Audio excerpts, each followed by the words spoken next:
Today I wanted to bring you a new bike reveal.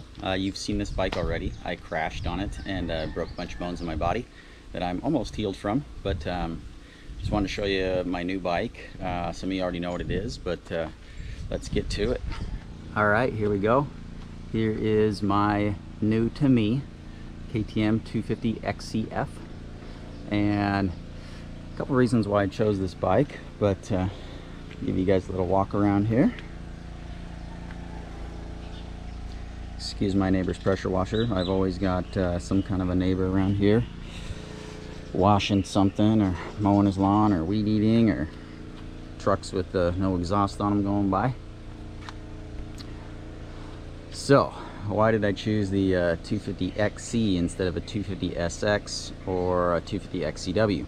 Well, this is not my only bike, and a lot of time I'm going to be on kind of off-road adventures with friends, and the e-bike doesn't quite have enough range for that, and so I wanted to get something that had the range. And when I rev the crap out of an SX, they don't really have very good range.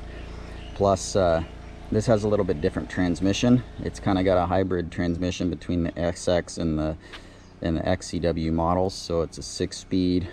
First through third gear kind of the same as the SX, and then fourth through sixth are kind of similar to the XCW, so it's got a little bit longer legs. It has a little bit softer suspension on it. I probably would rather have SX suspension on it, but you got to compromise somewhere, and so we got basically the XCW suspension on it. This actually has the 4CS fork on it, which is kind of the predecessor to the Explorer. So you have the adjustments on the top. 48 millimeter. You can actually make these forks work pretty good. I don't really have a problem with these things in stock trim. Maybe doesn't have as good a hold up as I would like, but it'll work pretty good in the rocks and roots and things like that, where it's going to end up a lot of the time. So I'll give you a little lowdown on kind of what I did to it here. Another thing with the EXCs and or XCWs I should say, and XCs, you do things like O-ring chains, 18-inch wheels. I don't particularly like 18-inch wheels, but all my bikes have 18-inch wheels, so I can buy good tires for this bike, and then once they're rounded, I don't want to run them at the track anymore. I can cycle them onto the other bikes, the e-bikes and stuff like that, where I really don't mind as much. So I put the plastic swing arm guards on it. I've got linkage guard. The only thing I really didn't kind of get new for this thing is frame guards, which bugs me, all the little micro scratches, but it wasn't worth paying money for something that's going to get scratched up in one ride. This bike also has a slightly larger fuel tank, and that is a stock item on the XCs. So this is 2.6 gallons, which helps a little bit. You know, the 1.9s and stuff like that, they're not really that great off-road. Of course, I did my signature all white plastic on the thing, and we got a custom graphics kit on there, which is very, very simple. You can see no logos anywhere. It's a very stock looking, and I think you can probably see the color. It's kind of a gray teal. Anyway, I got big burly Achirby skid plate on it. I'm gonna leave the suspension stock, I think, just stock springs and everything. It's pretty much sprung correctly for me. I installed the KTM hour meter, and you can see how many hours it's got on it since. And the other cool thing is this does have a reserve light also, so when you're out trail riding, you can see when you start to get low. I installed the KTM map switch, which you can see right under there, and I have it programmed for kind of slippery wet conditions and mild conditions. I know it's only a 250F, but I like to feel like a hero on it, and a lot of the stuff I ride in is going to be slippery, and I just don't need that motocross hit, especially since I've been riding the e-bike, and you know, it's only basically like a 26 horsepower bike. I don't really need much more power than that most of the time. So yeah, the other kind of cool thing I got on here is I put a Ride Engineering steering stabilizer. If I had had one of these on my bike, I might not have done my crash, because the crash that took me out and broke all my bones caused the front end to tuck, and a steering stabilizer likely would have taken care of that. Another thing I did is I ordered a bunch of, basically a titanium bolt kit for it, and I haven't gotten those yet. There's a few things that I haven't done and gotten on it, but I got the titanium bolts in the handlebars. I've put the smaller crossbar pad on there. I'm kind of used to that small pad.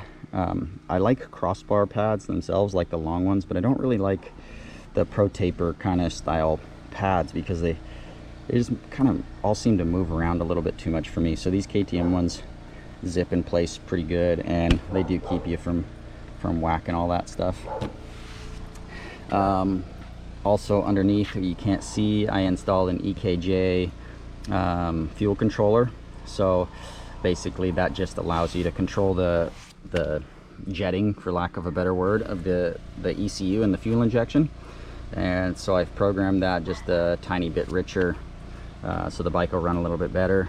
Running full stock exhaust. I don't plan to change that. The stock exhaust really is pretty good. And as you can see, they use the SXF can on this. It doesn't have that big EXE can with the tiny little hole and screen and all that.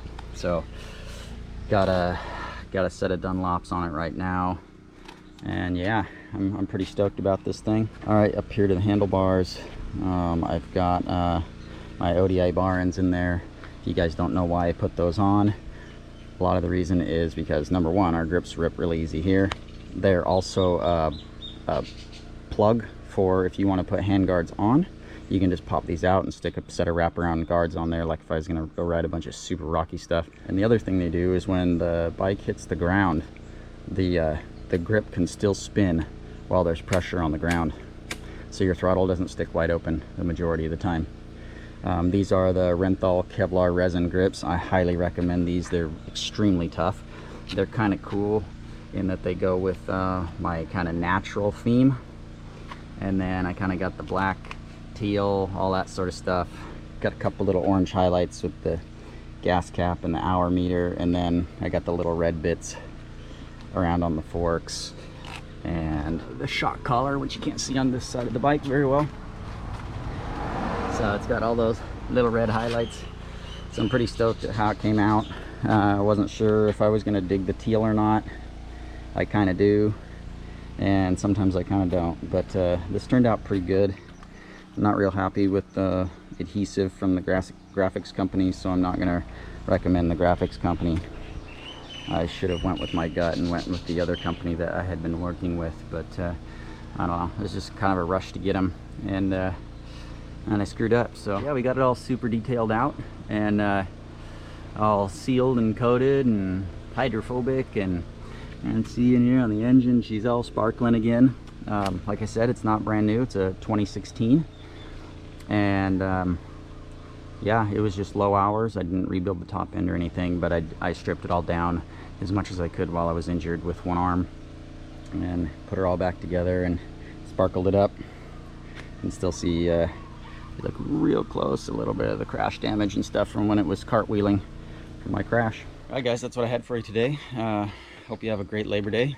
I'm going to work on Labor Day, which is pretty much what I do, and that's what I had for you. Just want to show you my new bike. You'll see her in plenty of videos to come, I'm sure. So have a good weekend. Take care.